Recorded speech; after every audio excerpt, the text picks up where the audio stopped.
Hello everyone and welcome to AL Studio, where we will focus on the many facets of front-end web development and work to create interfaces that are optimized for both accessibility and user experience. For this project, I wanted to create a responsive navigation, but take it one step further past simply toggling between an open and closed state. So here's a demonstration. We notice that we can toggle between open and close, and you'll notice that the link that is our active link, the link that we are currently on, will be given some extra styling to indicate to the user exactly what page they're on. So if we click home, we're on home. If we click about, then we see we are on the about page. And now I want to open a screen reader to demonstrate some accessibility improvements that we have added. So I have NVDA opened on my desktop, which is a free screen reader software that you can use for your own accessibility testing. So I'm going to press Tab. Open and close navigation button expanded. You hear all that, open and close navigation button expanded. All that is now possible because we have added extra attributes in our HTML. So if we click the Enter key, Collapsed. Expanded. we hear it say expanded. We click it again, Collapsed. it says collapsed. Expanded. Now, if I tab target down to the About page, About visited link current page. then we get extra information that someone who has to use a screen reader will be able to hear. So it greatly improves their accessibility and their user experience. So now let's move on to the tablet view, where we brought our links out of hiding and put everything into a nice column because we now have more screen real estate. And finally, our desktop view, where everything is in a nice row. And again, we have our active links here. And for the links that are not active, we have a nice hover effect to just add some extra cosmetic improvement to our links. And same thing for our social icons. There's a nice hover effect that appears underneath the icons. So without further ado, let's get started by installing a fresh VS Code.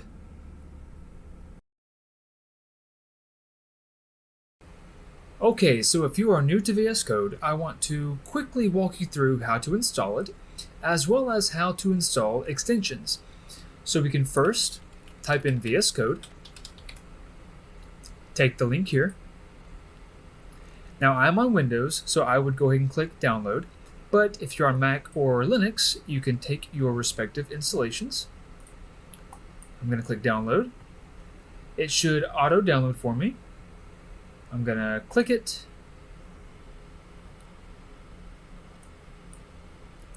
Accept the agreement. Choose my file path. I'm going to put it in my D drive. Click next. Quickly make sure you have the required amount of space. Click next. Click next. Check these two boxes, as well as create a desktop icon if you want. Click install. Let it do its thing.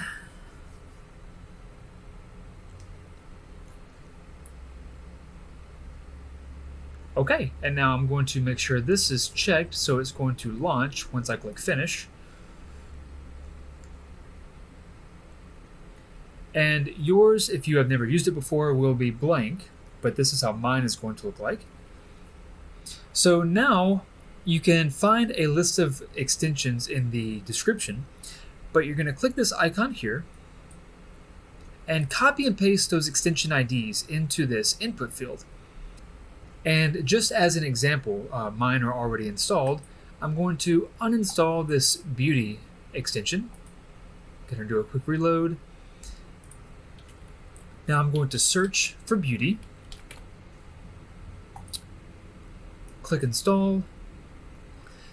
So this one in particular I wanted to use as an example because I found it was really nice for CSS formatting. So oftentimes in CSS we may mess up an indentation make the code look not so good. So we can highlight the code that we want to fix and simply press Control Shift and B as in boy, and it fixes the formatting for us. But it fixed it as if it wasn't inside of a media query. So because we are in a media query, we want the code to be indented appropriately. So I'm going to highlight the entire query, the entire media query, and press Control Shift B again, and it fixes it to correct the formatting for the media query, which is awesome. Super handy. So now let's go to our desktop and start building our project. Now that we have VS Code on our computer, let's right-click, create a new folder. Now, a good naming convention for folders when dealing with web development is going to be lowercase and hyphen separated. So in my case, I'm going to do AL Studio responsive navbar. Now we can right-click that, and you should have the option to open with code. If you do not have the option, then simply open up VS Code as usual.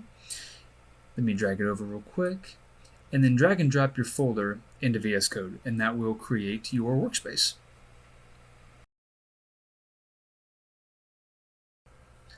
Now let's begin building our folder and file structure. So in VS Code, you have a couple of ways of doing this. You can either click on these icons here. One says new file, one says new folder, or you can right click and new file, new folder. I'll first click the icon for new file, and we're going to create our index.html file. And this is going to be the home page for our website. Next, we're going to create a file for our style sheets. We'll call it styles. And then we'll create a file inside of there called styles.css. Now this is where switching between the two ways of creating can trip you up. If you're currently within a folder, you need to either click out of it or click escape. Otherwise, if you're currently inside of a folder and you try and create a new file, you're going to create a new file inside of it, for one. Or you're going to create a folder inside a folder for two. So just be aware, and let's continue. So let's get out of styles, and we're going to create our scripts folder for our JavaScript files. And in here we'll say script.js. And finally, we will have a couple of images. So let's create our images folder. And you will have access to the images in the video description. But for me, I'm just going to go ahead and drag and drop my logo. And so now you see all these files currently open, right? So you can click this button here in the top right-hand corner of your Explorer menu that says Close All Editors. You can click that, and it will clean up your workspace. And there's a button below it that'll say Collapse Folders in Explorer that will close all your folders for you. So now you have a clean, fresh start to begin developing your index file. So let's open our index file. And using a tool that is built into VS Code, we can hold Shift and the number 1, and this will trigger an emit command. Now, emit, in a nutshell, is a tool designed to help maximize efficiency when working within HTML and CSS. So we can press Enter here. And as you can see, emit just created for us a skeleton structure of an HTML document. And if you want to learn more about the anatomy of an HTML document, you can find a link in the description. So we're going to go above our title tag here. And we're going to create our reference link to our CSS file. Now again, using emit, we can type link, press enter, and you can see that a link tag with the rel or relationship attribute set to Stylesheet, because it is a style sheet, and inside of our href we're going to target styles, as in our styles folder, / styles.css. And this is making a reference link to our external styles.css file. We can do the same thing for our JavaScript. So above the closing body tag, we can write script:/src, and this is going to create a script open and close script tag with the src or source attribute. And inside of our quotes here, we're going to write scripts, as in our scripts folder, /script.js, because again, external JavaScript file. And one last reference link we need to make is for Font Awesome. So let's go to our web browser, and we're going to type Font Awesome CDN. We're going to take this link here. If you hover over this middle icon, you should see Copy Link Tag. So go ahead and click that. And back to VS Code, just above our style sheet reference, we're going to paste that Font Awesome link above it. And as you see, this link is very long. So if you want to toggle your word wrap on and off, you can hold the Alt key and press Z as in zebra, and this will toggle word wrap. Now, I did find out the other day that if you're working with an MSI computer, then the Alt-Z command may trigger your GeForce experience. So you can go up here to help, go to Show All Commands, type in word wrap, and click the gear icon to reconfigure your key bindings, because you're going to use this keybind a lot. All right. And so now that we have our reference links, let's test them just so we can find out if anything is going wrong before we start writing our HTML markup. Alrighty, so testing our link references should be pretty painless. So first, let's right-click and open with LiveServer, assuming that you've installed the extension. So click that, and that should open up a blank page, which is our website. Let's go back to VS Code. Now let's hover over our styles.css link, control and click. Now we're going to target the entire body. In CSS, we can do that by typing body, open your curly brackets, which is shift and the square bracket just to the right of your P, and we're going to give it a background color of blue, something obvious. If we look at it, it's blue, so that works. We're going to get rid of that, close that. Now same thing for our script.js. We can just control click. And now within JavaScript, there's a super handy function called console.log. And what that's going to do is log something to our browser console. In our case, we're going to create a string, which is to say open a pair of quotes. It can be double or single quotes. And we're just going to say working. Add your semicolon. Now we go back to our browser, right click, click inspect, click console, and we see working being logged in our browser console. So that works. Now finally, we're going to get rid of that. Now finally, we're going to test our Font Awesome icons. So to do that, we're going to go to fontawesome.com. We're going to click icons, and we're going to search Facebook. Make sure we're in the free category. Click Facebook. Click this I tag. Make sure you're in HTML. Click this I tag. Go back to your index file, paste it in, save, and check out your web browser. And if you have a Facebook icon right there, then it also works. So everything is in working order for us. Now let's start working on the markup for our navbar.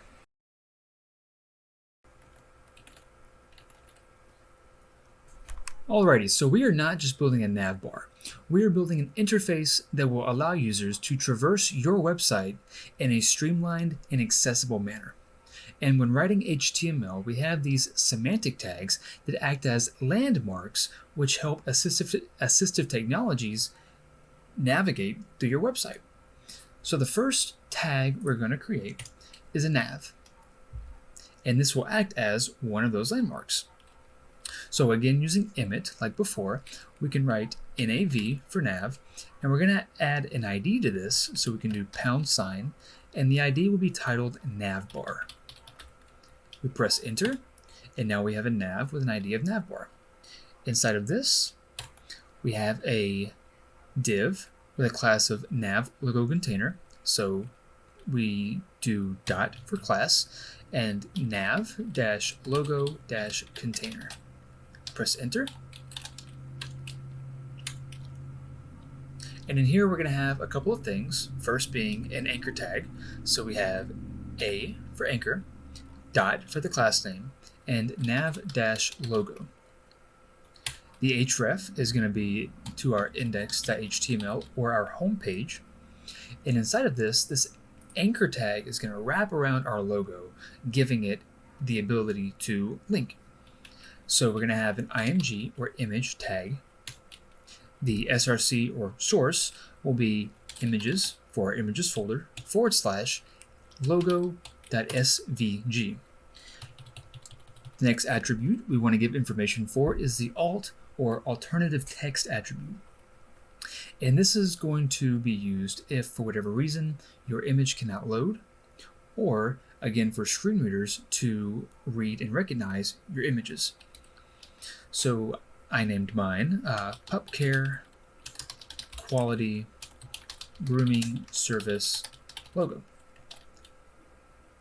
And if we save, we see it appear on the screen there.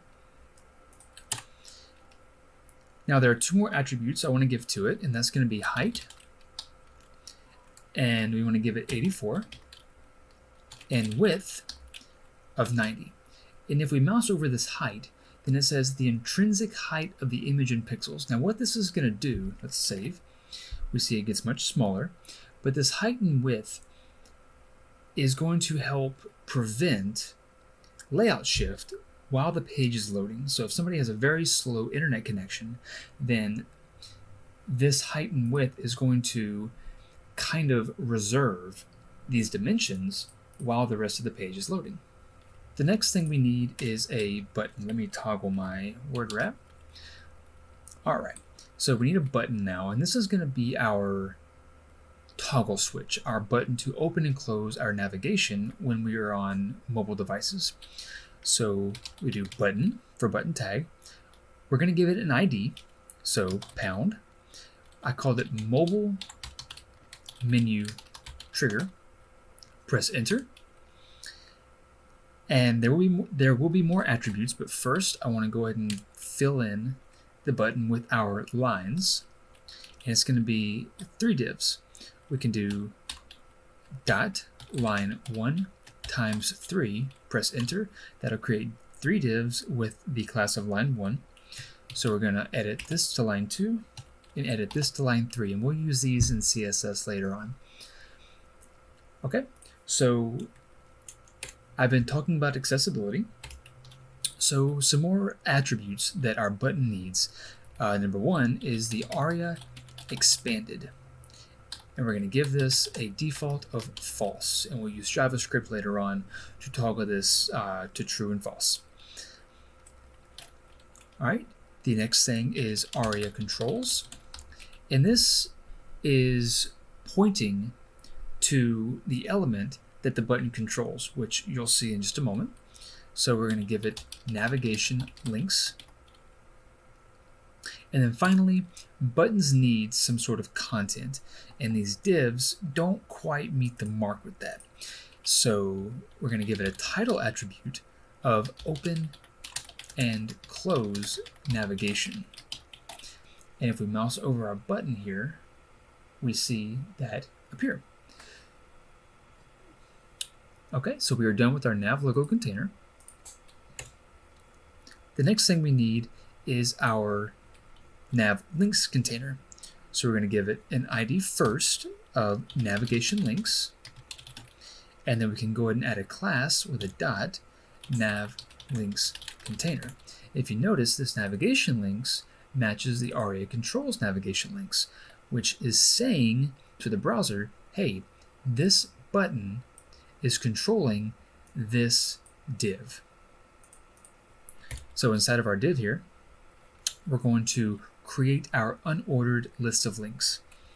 So we'll do ul for unordered list, dot for class, and nav-links. Inside of here, we'll have 5 LIs, or list items. So we can do li. We have a. The href will be index.html. Inside of our a tag, we'll give it home. And we can hold Alt, Shift, and the down arrow. Press it 4 times. Now we have 5 link tags. Let's go ahead and click Save. And we see them appear right there. So all we have to do now is update our hrefs. We got services.html, and these can be called whatever you want, honestly. This is just what I decided to call these links. We have gallery, and we'll call this media, and then contact. Okay. Now outside of our nav links, we have one more div with a class of nav-socials. And this is going to house or contain our social media icons. And they will be wrapped in an anchor tag with an href of, we're just going to do index.html. And obviously, you would normally link your social media pages to this. And then a couple of more attributes, one of which will be the title again. And this will be visit Facebook page. Now, I didn't mention this earlier, so if we are using something like a button or an anchor tag and it doesn't have any text content, then by using this title or an aria label or aria labeled by attribute, we are giving screen readers or other assistive technologies something to read back to those who may have a visual disability. So it's important to provide some kind of text content to keep your page as accessible as possible. All right, so we have our title here. And now we have target equals underscore blank. Now what underscore blank does is if we were to click, let me save real quick. So if we were to click the icon that will appear in a moment, then it's going to open up a new tab for us. And that's fine and all, but if we do that, we need to have one more attribute called rel or relationship and set it to no opener. And what this no opener value is going to do is prevent the newly opened page from gaining access to certain properties within our document, within our website. Now, normally this may not be a big deal, but there's always that chance of running into a malicious website. So it's a good practice to go ahead and, if you're going to use underscore blank, pair it with rel no opener. And now inside of our anchor tag, we're going to do, let's go back to Font Awesome. We're going to do Facebook. Let's grab that I tag. Okay. Instagram. Go ahead and grab that. Now we're just going to highlight the entire anchor tag, hold Alt, Shift, and down twice, and we're going to replace Instagram, FA Instagram, visit Twitter, and visit Twitter. I didn't need to look this up again.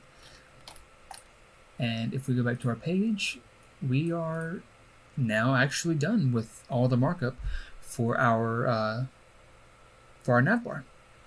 So let's get started on the CSS and make it look a lot better than how it looks right now. Now that we have completed our markup, we can start styling our navigation. And the first thing that I want to do is grab a Google font. So I'm going to say Google fonts and select this link here. I'm going to type in red hat text, though it can be whatever font you want. I'm going to select the regular 400, click select this style, click import, and grab everything in between the style tags. I'm going to right click and copy, and paste that import statement at the very top of our CSS file. So the first thing that I want to do is add a global reset. And I'm going to say margin of 0, padding of 0, and a box sizing of border box. I want to now target the entire HTML document and the body and give it an overflow X of hidden. And this is going to prevent any overflow, which creates that nasty horizontal scroll bar. I want to remove all of the bullet points from our list items. I want to target our anchor tags and remove the underline with text decoration none, and give a color of RGB 686868 to give it a little bit lighter color than a black. And now I want to start styling our button and the divs inside of the button. So I will say mobile menu trigger div. So we're selecting all the divs inside of our mobile menu trigger. And I'm going to say width of 30 pixels, height of 3 pixels, background color of black, margin of 5 pixels. Now a quick note on shorthand when dealing with properties such as margin and padding. When we use a single value, we are effectively targeting the top, right, bottom, and left. That being said, let's now add a border radius of 5 pixels just to round out the corners of the divs. Okay, now let's target the button itself. And I want to remove its border, so we'll say border none. Remove its background with background dash color of transparent. And then give a cursor pointer to signify to the user, hey, click me and something will happen. Okay, now I want to target the nav logo container. We can give a border just to see what's going on. We're going to do display flex, so turn our container into a flex container, which forces everything into a row. Justify content, which when your flex items are in a row, it's going to affect the horizontal axis. And we're going to say space between, which forces them to the left and right margins and provides space in between the elements. And now we're going to add align items, which when we are dealing with a flex row is going to vertically align the elements. So we'll say align items of center. And finally, we'll say padding of 20 pixels and 30 pixels. So now we've seen a one value shorthand. When we are dealing with a two value shorthand, the first value will affect the top and bottom, or the vertical axis, and the second value will affect the horizontal, or left and right. Okay, now I want to target the nav links, so our UL, and say text align center, give a font size of 1.2 rem. So now I want to override the font family for our links. So I'm going to say font-family. I'm going to select this list right here, add my semicolon, and these will all be fallback fonts in case our Red Hat text font is not identifiable with the browser. Okay, we're going to say display flex, flex direction of column, and then gap of 30 pixels. Now, in order to use gap, this goes with flex or grid items. So we had to turn it into a flex container so that we could use a gap property, which will create space in between each of the items, and we gave it a gap of 30 pixels. Now, finally, we'll do a margin of 30 pixels, 0 pixels, and 40 pixels. Now, once again, with shorthand, when dealing with 3 values, the first is the top, the second value is the horizontal, and the third value is the bottom. Okay, now let's target all of the LIs inside of our nav links. So I want to say border, bottom, 1 pixel, solid RGBA, 73, 80, 160, and 0.123. And I found this gave a nice subtle border for the nav links. And now I want to give padding of 10 pixels top, 0 pixels horizontal, and 40 pixels to the bottom, which creates a nice even space in between the borders and the nav links themselves. So now I want to target the nav socials container, which houses all of our social media icons, and say display flex, justify content, center, gap of 20 pixels,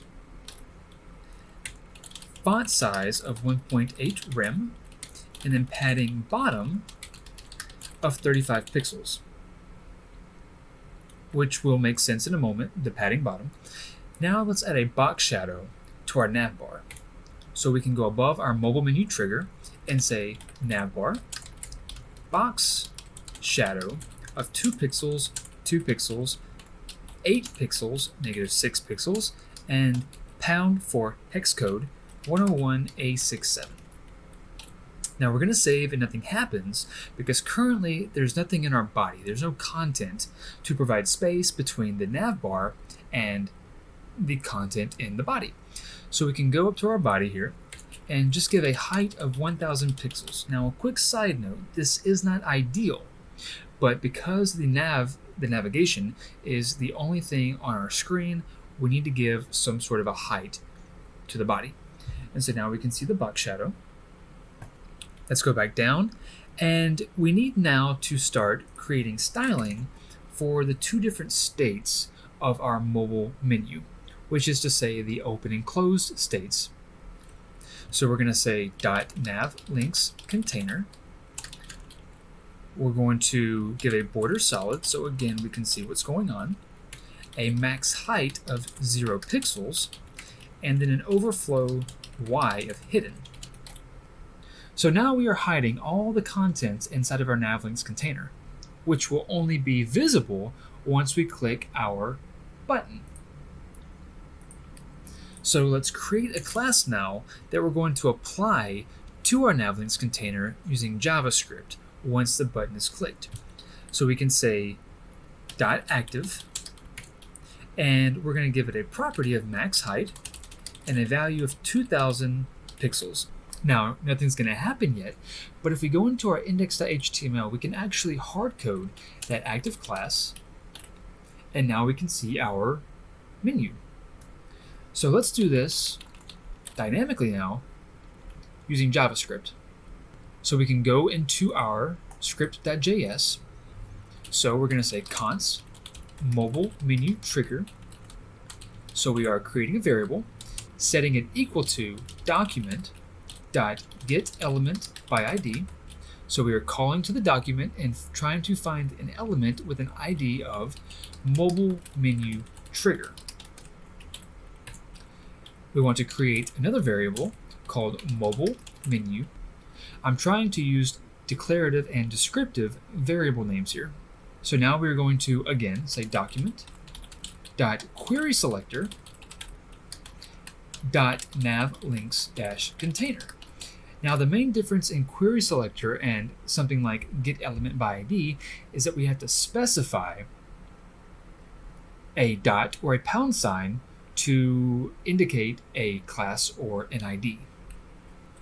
So now we're going to take our mobile menu trigger and say add event listener. So we're going to add an event listener and listen for a click. We now add a callback function, and anything that we put inside of this callback function is going to be what happens once we click our button. So we're going to say mobile menu class list. So we're going to search through our entire CSS style sheet and say toggle the class of active. And so now if we click our button again, There we have it. We have the toggle functionality for our button and our menu. So now let's add a CSS transition to smooth that effect. So we're going to simply, on our navlinks container, say transition max-height, a transition duration of 0.5 seconds, and ease in out. So now, if we click it again, we now have a nice smooth transition for our mobile menu going between its open and closed states. So one more little style that I want to give to better enhance our user experience is change these 3 parallel lines on our button to form an X when the menu is open. How do we do that? Well, we can simply target the active class and say, hey, when the active class is active, we can target our line 1, which is the first div in our button, and we're going to give it a transform property. And we're going to say transform, rotate, -45 degrees, and then translate, -7 pixels and 6 pixels. Now, currently we click the button and nothing happens. So let's go back to our script, and we're going to add that same active class to our mobile menu trigger. So we can say mobile menu trigger .classlist.toggle that active class on the trigger itself. So now if we click the button, we see something happen.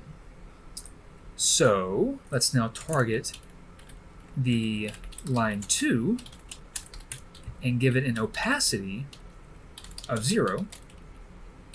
And then line 3, we're going to say transform, rotate +45 degrees, and then translate -5.2 pixels and -4 pixels.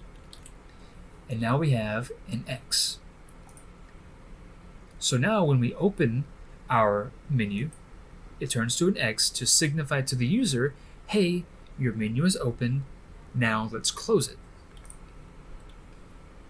And so now let's add a transition to smooth that effect out.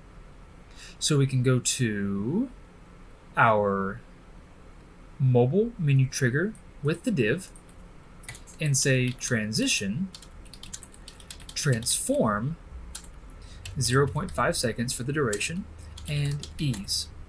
And now we have a nice smooth transition for our button.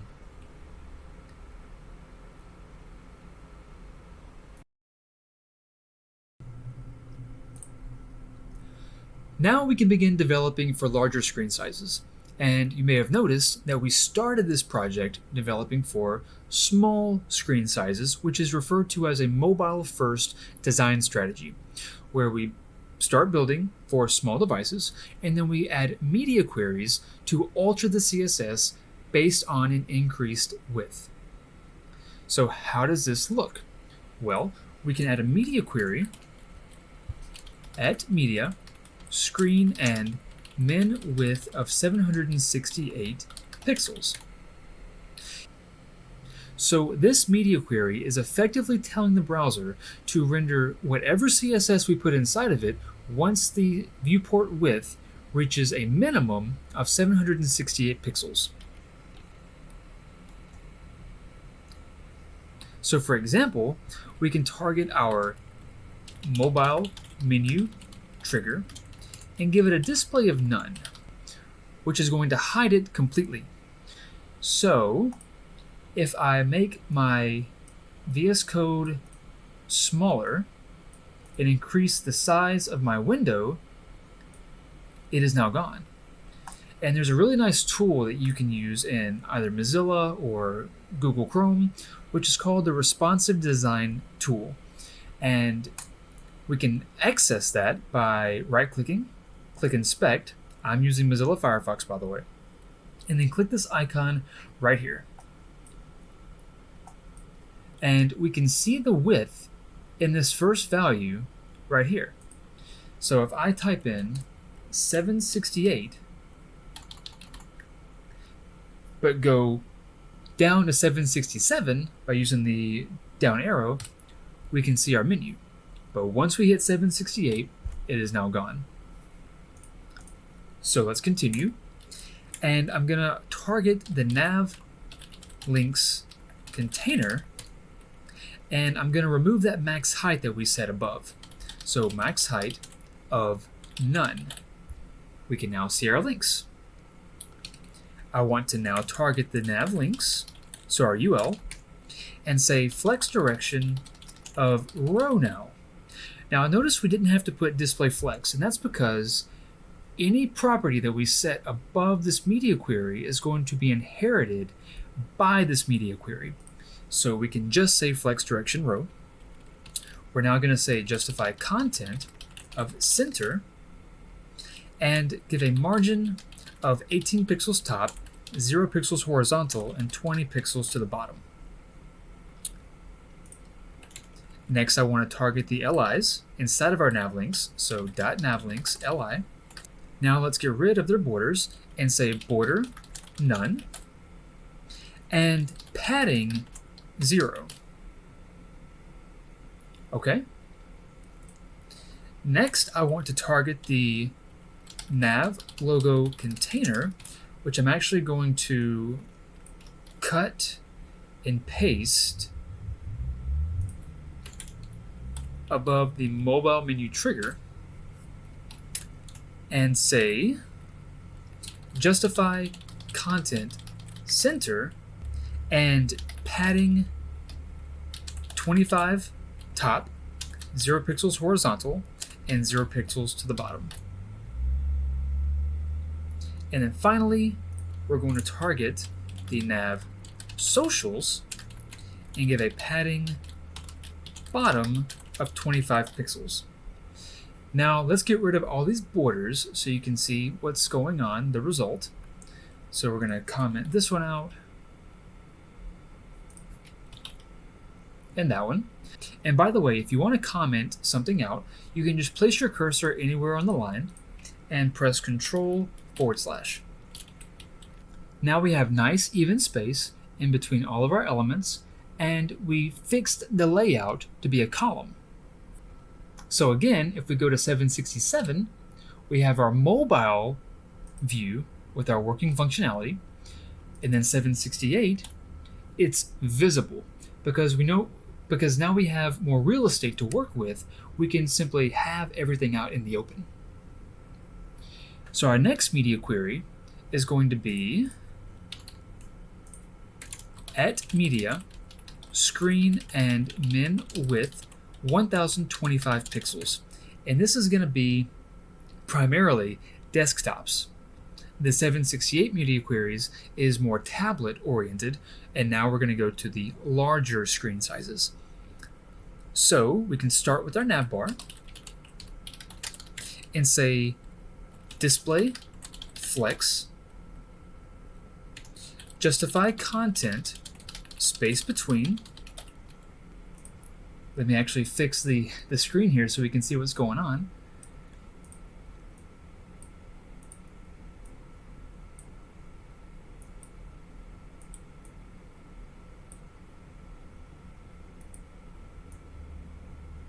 There we are. I'm going to toggle my word wrap. And next is going to be padding of 20 pixels top and bottom and 40 pixels left and right. Okay. Next we need to target our .nav logo container and remove all the padding inside of it. Next we have our nav links container. We're going to say display of flex and add a width of 100%. Now I'm going to quickly give a border to both the nav links and the nav socials container. Okay, so with the flex property, there is another property that you can use with it called flex. So I'm going to first use it, and then I will explain what's going on. So I'm going to give flex1 to our nav links, and as you can see now, it takes up all the remaining space in our container. So if I were to give nav socials flex1, then they both take up an even amount of space in the flex container. But for this project, I'm just going to give flex1 to the nav links. I want to give and align items of center, so the links are centered vertically in the container. And for the nav socials, I want to give it and align items center, and remove that padding on the bottom to 0 pixels. Let's get rid of our borders. And there, now we see everything is positioned in a row and vertically aligned to the navbar container. Now there's one more thing I want to point out, and if we zoom our screen out, then we see that the content is going to stretch all the way to the left and right margins of the screen. We don't want that for super large screen sizes, so we can add a quick fix of max width. I'm going to give 1800 pixels. This can also be whatever you want. So now we see that our navbar is positioned to the left. So how do we fix that?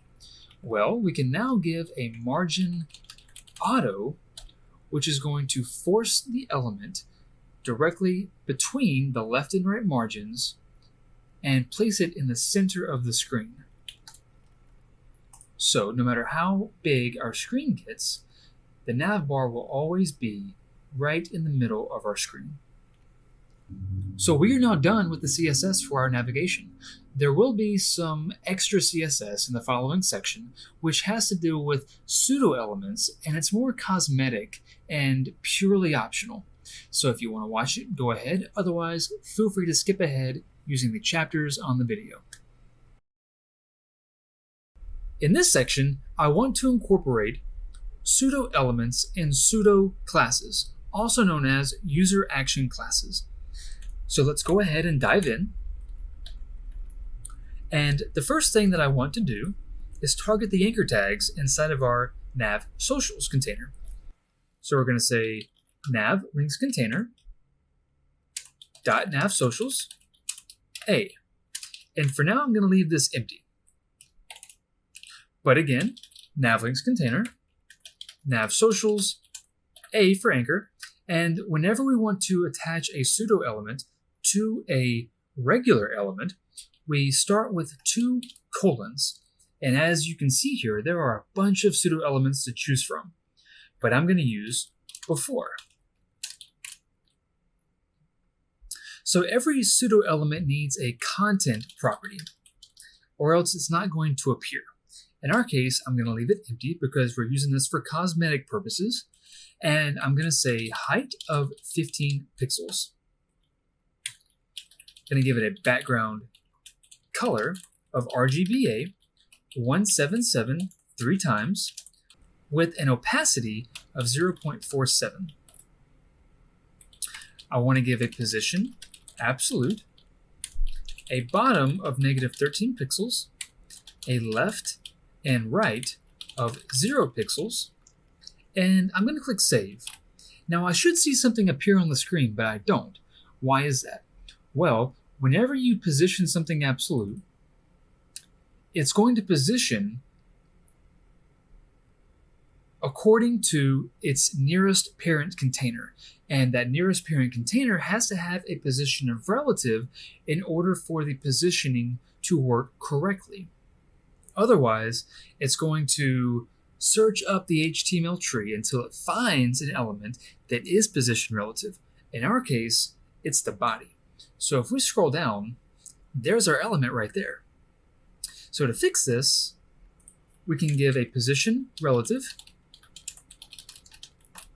to the anchor tag, and voila, it is now positioned exactly where we want it.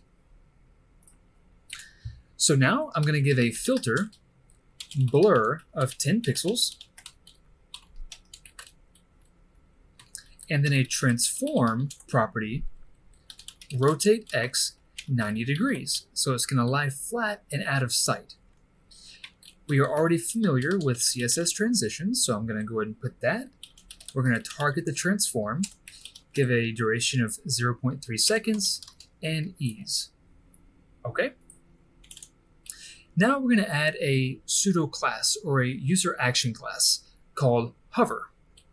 And we're going to target once again the navlinks container, the nav socials, the anchor tag, and then when it comes to the order of how we write this, we want to first give the user action class of hover, which is identified by 1 colon, and then we add our pseudo element.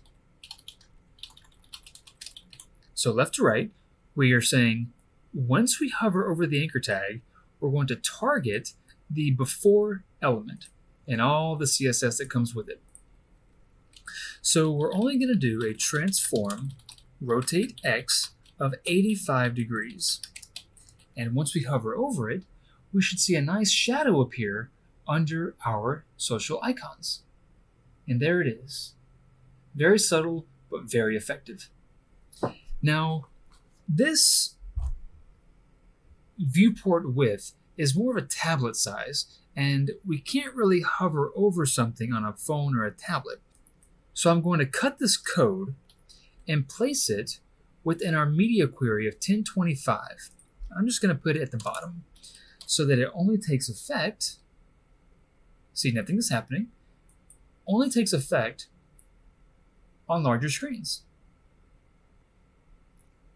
Okay, now let's target our nav links. And the goal here is to create a little border that's going to appear from nowhere from the left side of the element and have a smooth transition to signify to the user that you are hovering over this element.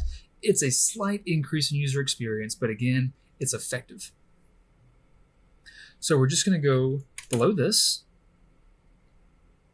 and I'm going to say .navlinks lia. Remember, we need a position relative. So again, navlinks lia before, and we're going to say content empty, position absolute, bottom of -5 pixels, left of 0 pixels, height of 2 pixels, width of 0. It's going to start from nothing, background of black, and then give a transition of width. We are targeting the width, 0.5 second duration, and ease. Okay, we save, nothing happens. So, final thing, we're going to give navlinks lia hover before and give a new width of 30 pixels. So now when we hover, so we are still inside of our media query. So I need to, make my screen larger. And now once I hover, we have this nice subtle and smooth animation every time we hover over a link. Again, subtle but effective. And the final thing I want to add is not a pseudo element or anything like that. It's just a little cosmetic thing. We're going to go to the very top, and you can find this in the description. So we can just copy and paste. But it's going to give a gradient, a text clip gradient, to our social media icons. So if we paste this in, they now have a nice background color. And you can use this same background clip for giving text elements a background gradient. Super effective. And this concludes this section. In the following section, I want to dive deeper into some JavaScript and further enhance our user experience and accessibility. See you there. Okay, so now let's add some extra functionality to our navigation. And the first thing that I want to do is, if you recall, we added an attribute of aria-expanded and set it to false on our mobile menu trigger button. So what does this do exactly? Well, if somebody who is using a screen reader is having to tab through our website, through our navigation, once they land on our button, it's going to read back to them, open and close navigation, button collapsed, because expanded is equal to false. But if we were to open it, then nothing is going to happen. And if we close it again, nothing is going to happen. So let's hop into our JavaScript and create a script that will toggle that functionality or that attribute to true and false. So let's first create a comment for ourselves that's going to say toggle aria-expanded attribute true false. So this is actually quite simple.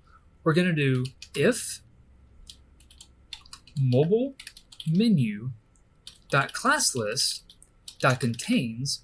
So if our mobile menu contains the class of active, then we're going to run a script. In our case, we're going to say mobile menu trigger, so our button, .set attribute aria-expanded, set it to true. So if our menu contains the class of active or is open, we're going to change that attribute value from false to true.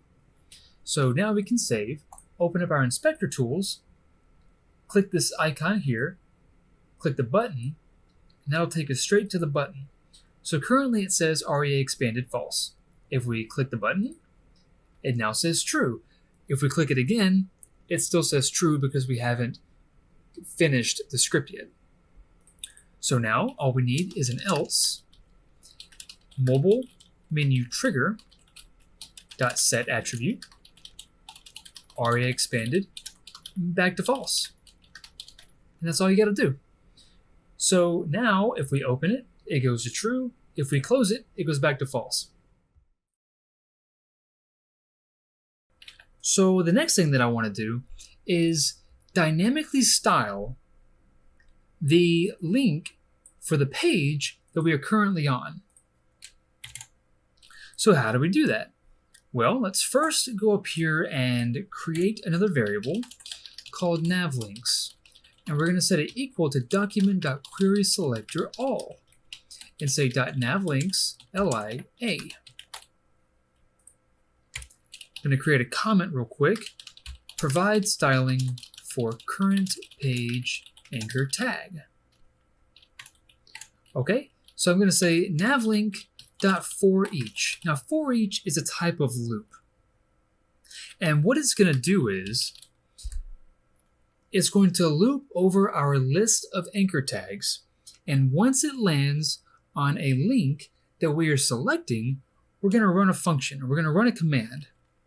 And in this case, we're going to say if link.href is triple equal to window.location.href, then we're going to set an attribute of aria current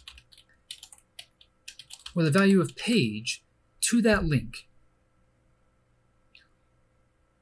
So I'm going to hop into the CSS first, and then I'll further explain the JavaScript. So hopping into CSS, we're going to go right below our anchor tag here, and we're going to say A, open square brackets this time, and we're going to say aria.current equals quotes page. And this is telling CSS, hey, when an anchor tag with an attribute of aria current equals page is attached to an anchor tag, we're going to provide this styling. So for now, I'm just going to set something obvious and ugly and say background color of blue. And we'll fix this later. But you immediately see that the home page, our current page, is blue. The link, I mean. So hopping back into our script, I'm going to, inside of our if statement, do a couple of console logs so you can see what's kind of going on here. I'm going to say link, and then link. So we see that there. And then console.log, I'll say window, and window.location.href. So we see that, I'm sorry, I meant to put href after the link. So we see that the link.href is in fact equal to the window.location.href. And these are the properties attached to our link in window that we use to evaluate a true or false statement. So if they're true, we provide the styling using CSS and JavaScript. If they're false, well then it won't happen. So now I want to make the link with the aria-current equals page attribute a little bit neater, a little bit nicer to look at. So before this A here, we're going to say .navlinks li a. So we're just being a little bit more specific. Okay, and now instead of background color, we're going to do background linear dash gradient to bottom right RGB 154 186 254 comma RGB 150 199 252. Okay. Now let's add some padding of 4 pixels, 8 pixels, and then a border radius of 10 pixels. There. So much better. And you are more than welcome, obviously, to customize this however you want and make it look however, again, you want. But now we have a nice active link. And if I were to go in here and make a new page, we'll say about.html. And I'm just going to copy and paste everything to the about page.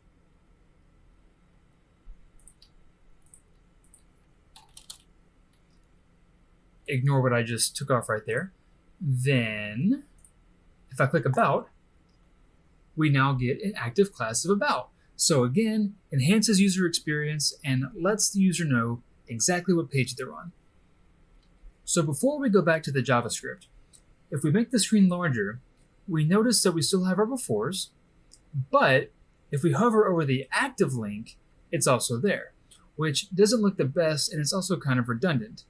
So let's go into our CSS and simply target our navlinks lia aria current equals page again, and we're going to target the hover and the before. So whenever somebody hovers over the link with the attribute aria current equals page, it's going to turn that before pseudo element into display none. So if we look at it again, it's there, it's there, it's not there, so it works.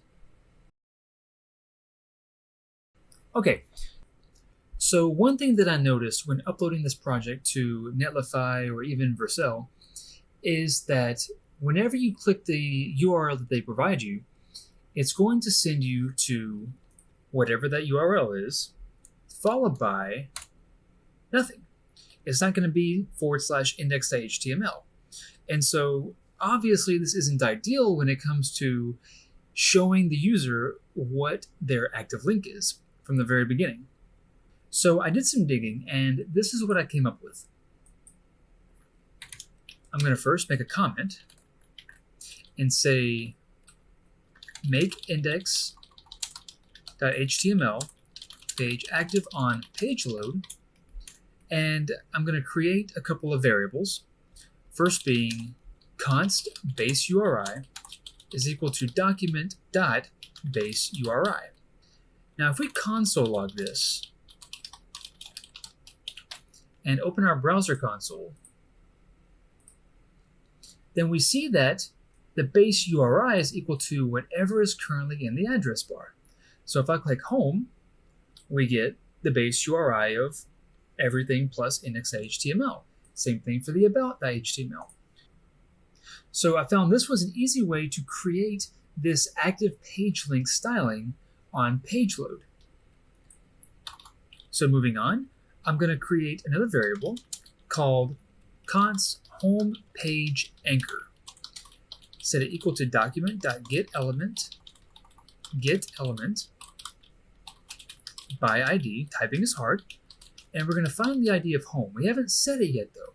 So let's go back to our index.html, and on that first anchor tag with the href of index, we're going to say ID equals home. Okay, now we're going to say window, add an event listener, and listen for a load, listen for the page load. And when that happens, we're going to run a function and say if the base URI exists, then homepage anchor.set attribute of aria current equals page. And voila, it now works. Well, currently it's on the index.html, but it now works. And if you notice, this aria current equals page is the exact same attribute we use up here. So the styling is already taken care of for us in the CSS.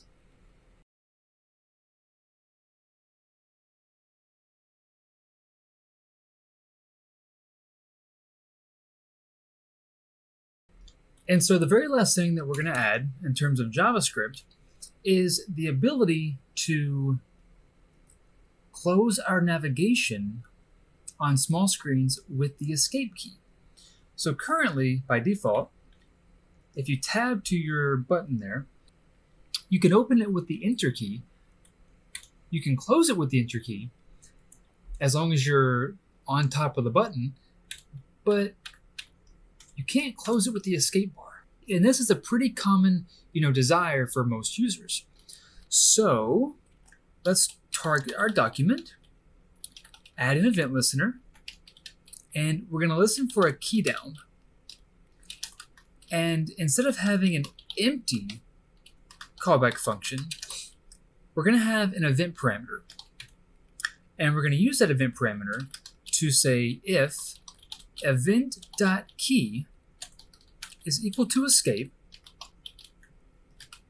then we simply want to remove the active classes from our mobile menu and our mobile menu trigger. So add the mobile menu trigger .classlist.remove active.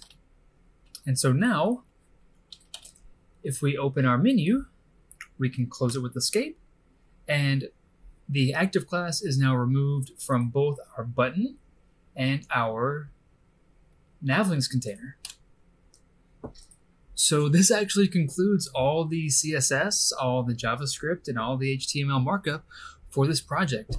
In the next section, I want to update the title tags here and the meta description, as well as go ahead and show you guys, if you don't already know, how to create a favicon.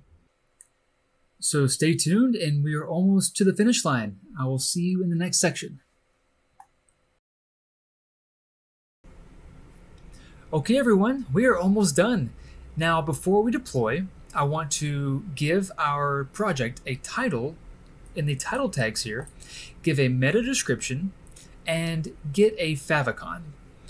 So the title needs to be something relevant and descriptive, but short, describing your blog, your business, whatever it is. In my case, I'm going to give the title of this business, which is Pup Care Quality Grooming Service. And if you notice, the tab up here just changed depending on what you named your title. And also, that title is going to be what appears if you were to Google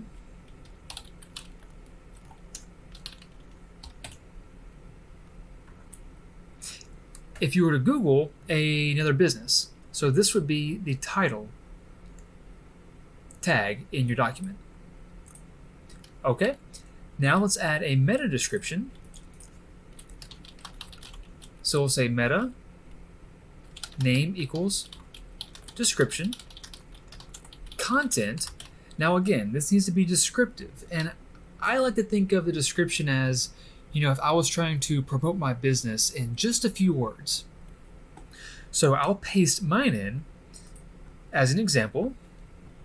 So I said, Pup Care Quality Grooming Service will give your furry friend a 5-star haircut at a 3-star price.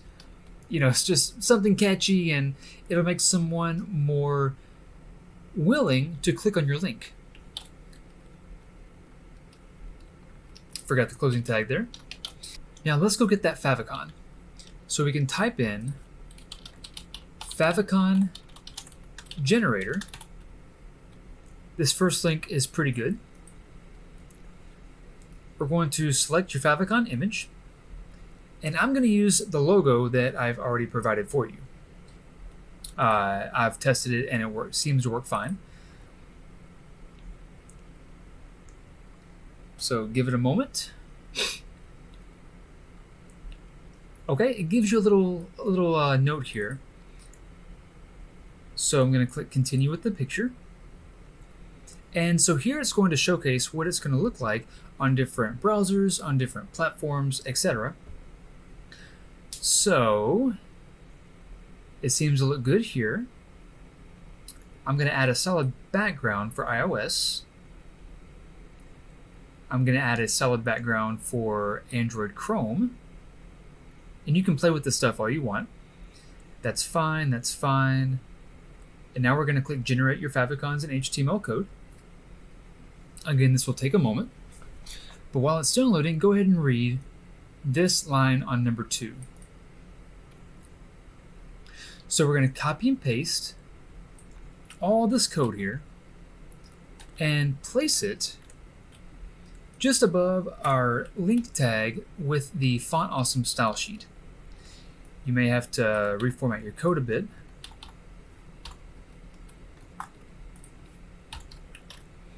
And then finally, we're going to download our favicon package.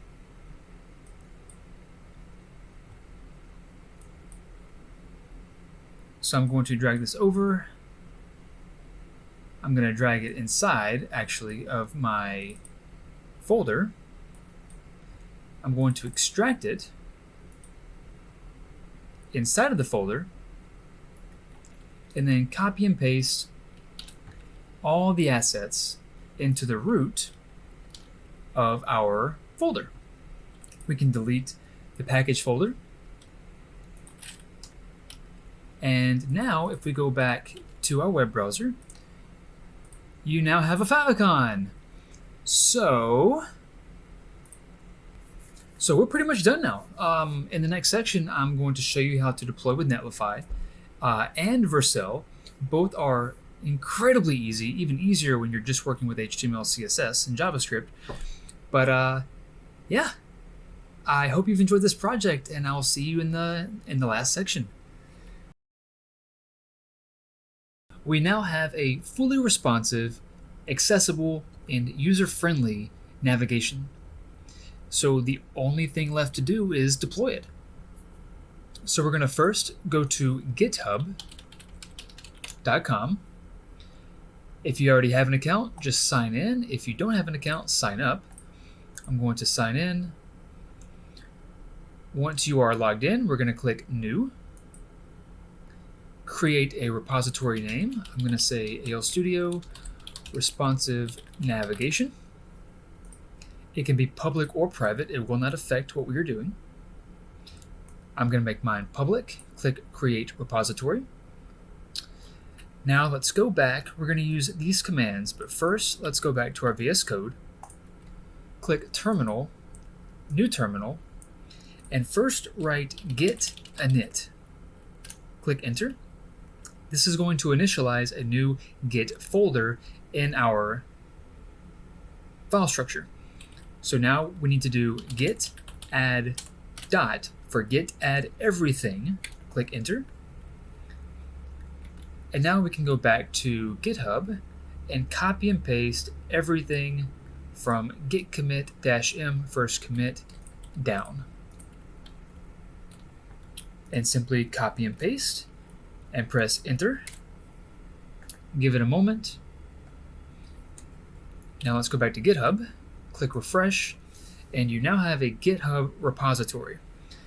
So we're going to use this to connect to Netlify and or Vercel to deploy our website continuously, meaning every time we push an update to this repository, it will update for us the website. So let's go to netlify.com, either sign up or log in. We're going to log in using our GitHub account.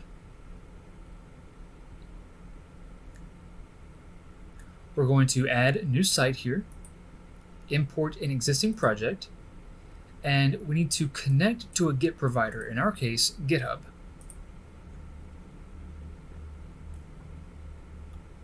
I'm going to select the repo or repository that we just made.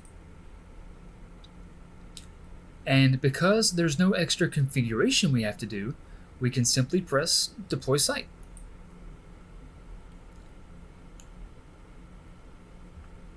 So I'm going to pause the video while it says site deploy in progress. Now, if you notice that it still says this after a few moments, you can refresh the page and it should show you the URL. Yep, there it is. So Netlify will give you a free kind of randomized URL. And if you click it, you now have your fully functional, fully deployed responsive navigation that you can send to your phone to check and make sure everything works on that end. You can send it to your friends or just put it on a portfolio or do whatever you want with it, really. So if you are satisfied with deploying via Netlify, you're done. I am going to transition now over to Vercel and show another way of deploying using another deployment platform. And Vercel is very popular when using JavaScript frameworks such as Next.js. So again, sign up or log in, continue with GitHub, pretty much the same process. And once you are authenticated, we're going to click New Project, import a Git repository, so import the one that we just made. And again, there's no other environment variables or other configurations, so we can simply press deploy.